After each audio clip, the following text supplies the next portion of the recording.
Blood never belongs on a fence post. Not out here where the land wakes slow and quiet, and a man can spend half his life trying to forget the world that broke him. But that morning, Caleb Thorne saw a streak of dark red drying under the rising sun, and it stopped him right in the middle of his ride. He reined in his horse and stared. The world around him was still. Nothing but wind brushing through sagebrush and the soft groan of his saddle leather. Caleb was 52, carved by years of hard sun and harder silence. 12 years living alone on this patch of dirt had turned him into a man who liked his routines simple and his company non-existent. Yet here he was, looking at blood that had no business being there. He slid off his horse, boots landing on dry earth with a dull thud. The blood trail led toward the far stretch of his field, the part folks never crossed unless they were lost or desperate.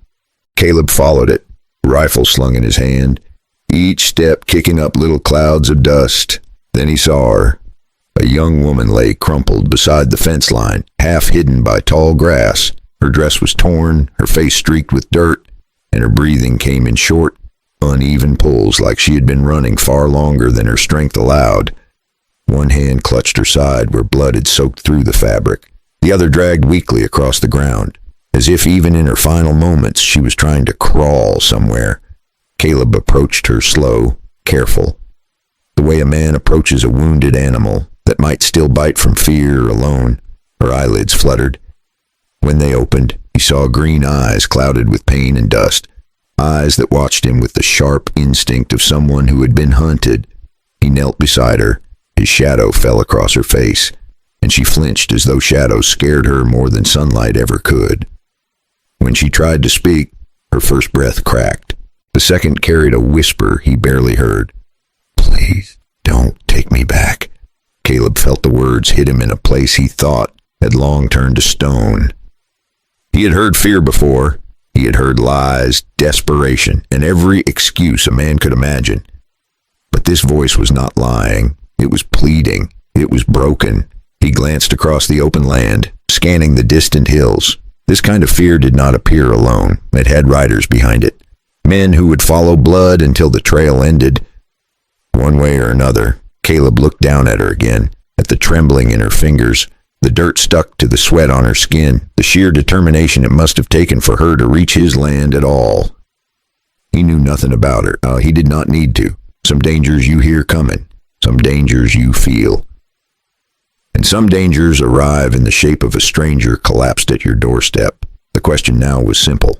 What force could drive a young woman this far into the wild, leaving blood on a fence post that had not seen trouble in more than a decade?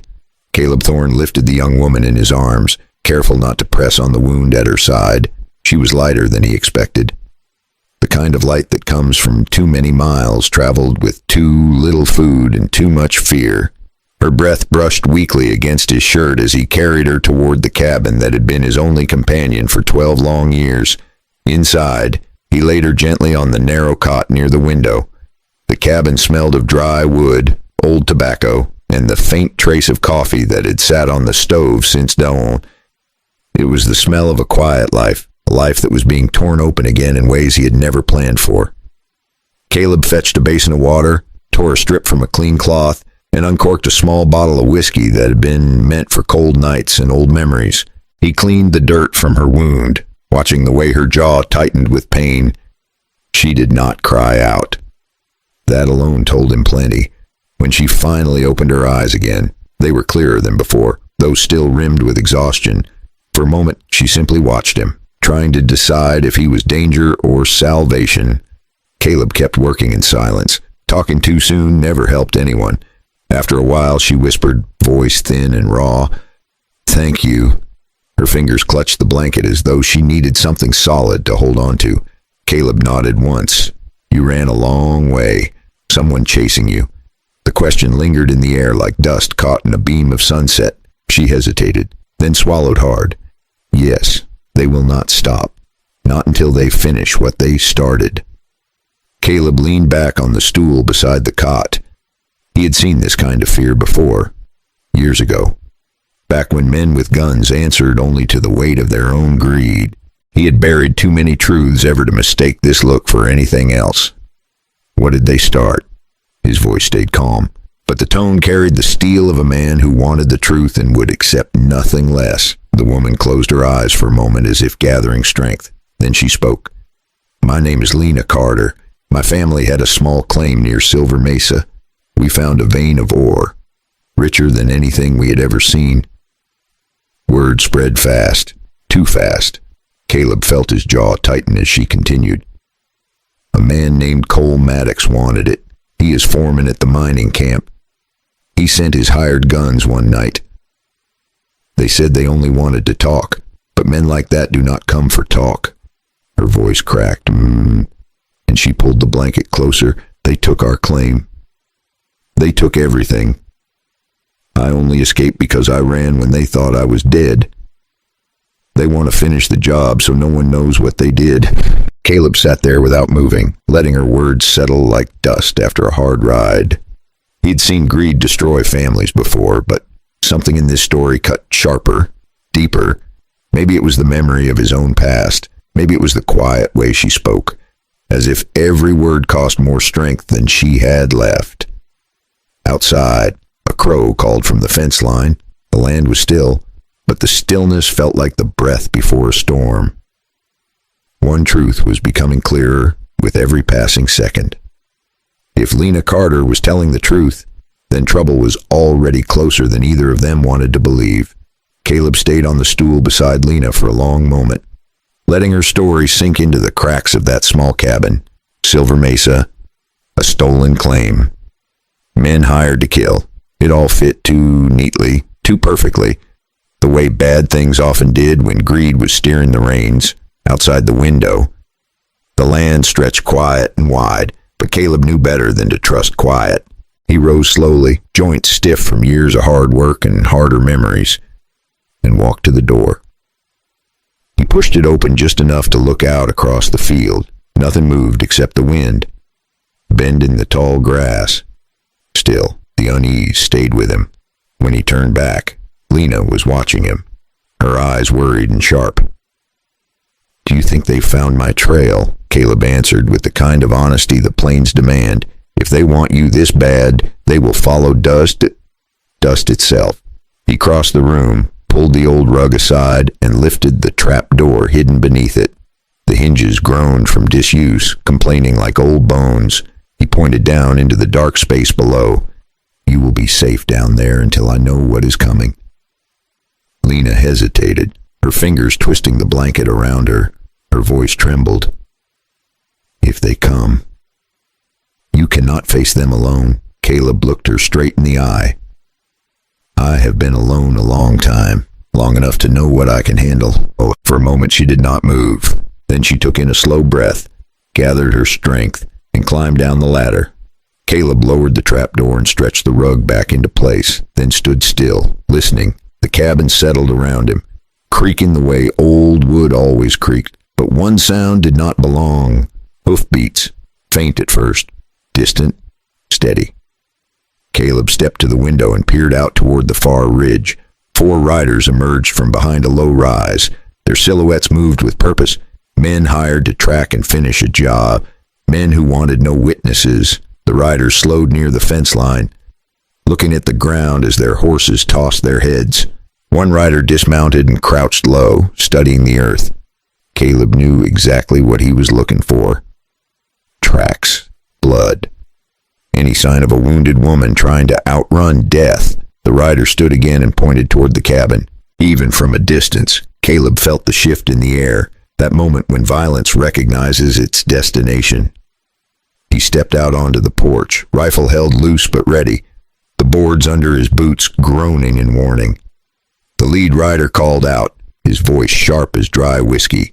"We are hunting a thief, a liar, a trespasser. She ran through here. We just want to ask a few questions," Caleb answered without blinking. "This land does not get visitors. You will not find what you're looking for." The riders exchanged glances, their horses fidgeting under the hot sun.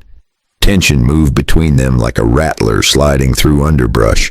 Caleb felt the weight of the moment settle on his shoulders, because everything depended on what happened next, and the riders had already decided they were not leaving without searching his land.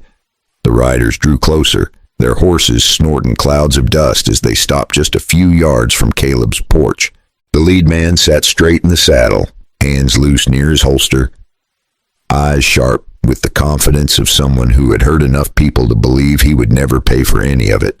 Caleb felt his jaw tighten, but he kept his stance relaxed, the rifle balanced lightly in his hands. The man called out again, "We will search your barn and your shed. It will only take a minute."